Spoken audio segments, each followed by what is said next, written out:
Hello, this is Mr. Mabry, and we are going to take some periodic table organization notes. To do this, you're going to need 2 pages in your science notebook. So a page on the right and a page over here on the left. Let's start with the page on the left. At the top, please go ahead and write periodic table organization. Periodic table organization on the left side, and periodic table organization on the right side.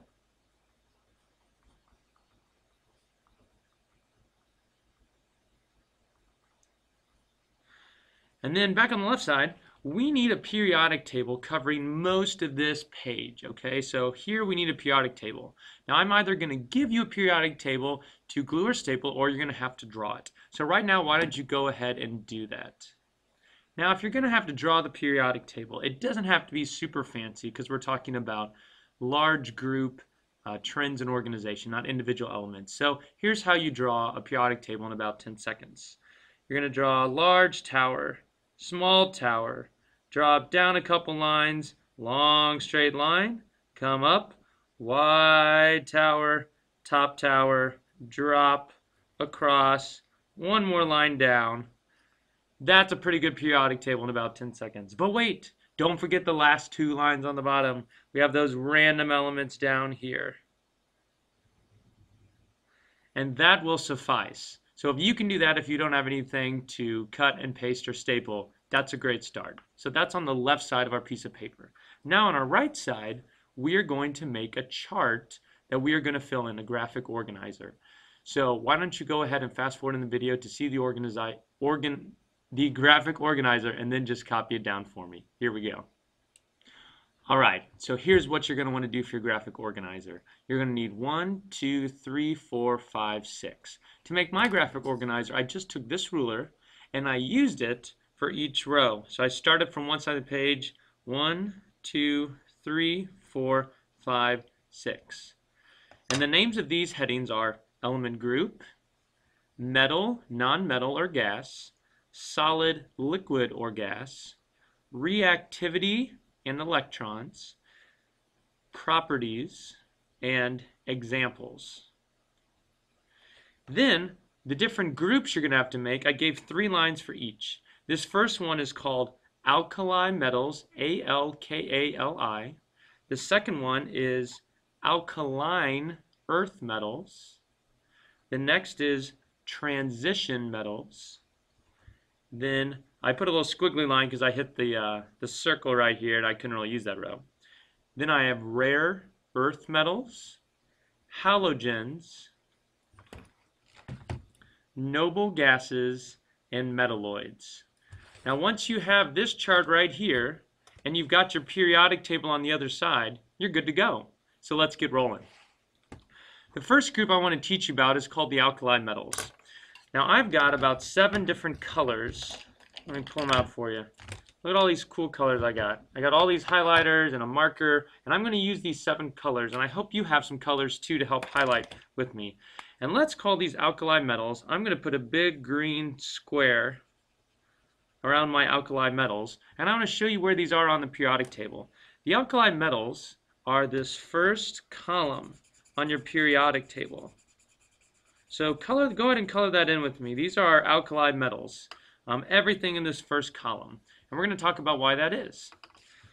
Alkali metals are called alkali metals because they are metals at room temperature. They are all solids. And this is their claim to fame right here. They are very reactive. Very reactive. Now you guys know this. You've seen videos of this. We've seen videos of lithium getting really reactive in water and in air. And so maybe off to the side we'll write very reactive, and then we're going to write because they have 1 electron, because they have 1 electron, and they want to share that electron or give that electron away to other people, and that makes them very, very unstable. And so they'll like burst into flames in water, and they'll change colors when you put them in air, and that's why you have to store them in containers with oil, and you have to be very careful around them. In fact, the reason why they're called alkali metals is because They're never found in nature by themselves. They're so reactive. They only tend to be found when they form compounds with other things, because by themselves they're just too crazy because of that one electron. Now, some other properties though about them, though, when you do tend to find them combined with other things, they tend to be soft, white, silvery, soft, white, silvery, that you can cut with a knife. Soft, white, silvery metals you can cut with, that's with, W the slash, with a knife. And examples of this would be lithium, which we know are in batteries. We've seen videos. This would be sodium, which you've seen before and is in salt. So those are some good examples. Let's go on to our next row. Our next row are the alkaline earth metals, which I'm going to highlight in pink. Alkaline earth metals. Come over to my other side over here, and that's this second row. Boom, alkaline earth metals. Alkaline earth metals share a lot of the same properties as alkali metals. I'm going to put an M here because they're metals. They're solids at room temperature. They are reactive, but slightly less reactive because they now have 2 electrons that they have to give or share. So it takes a little bit more effort for them to be reactive in air and in water and to be explosive. So they're still reactive, but not quite as reactive as the alkaline metals. However, they tend to still look about the same property-wise.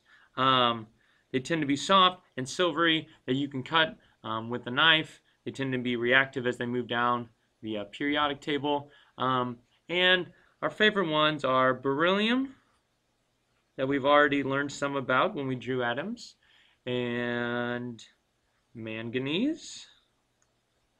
And the reason why they're called alkaline earth metals is because when people discovered them, they discovered that instead of being acidic in water, they were sort of basic, like bleach. And they were called earth metals because they tended to be combined with things that made them look more like a chunk of the earth or a rock rather than like a harsh metal, which is why they were called earth metals.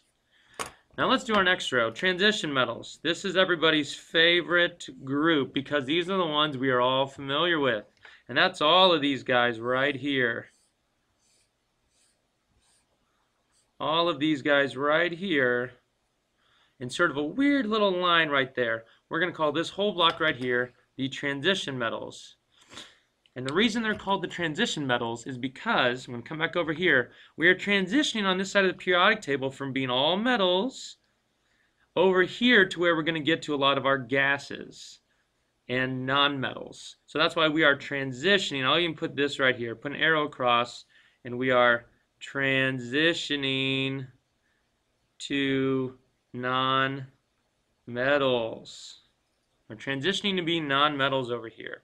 And so in the same way, we're metals at room temperature, we're solids.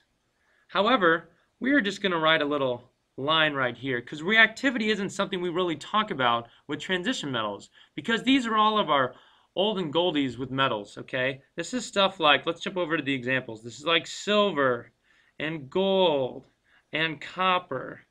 And you don't want those sort of metals to be reacting because then our jewelry would burst into flames and people's skin would be super irritated when they wear it. And we wouldn't be able to make metal tools if these metals were very reactive. So they're not very reactive. So these tend to be metals that can be magnetic. They're useful for tools. They're really good conductors of light and electricity. All right, good job, folks. We're done with part 1 of the notes. Now let's get ready and move on to part 2 in the second half of our page.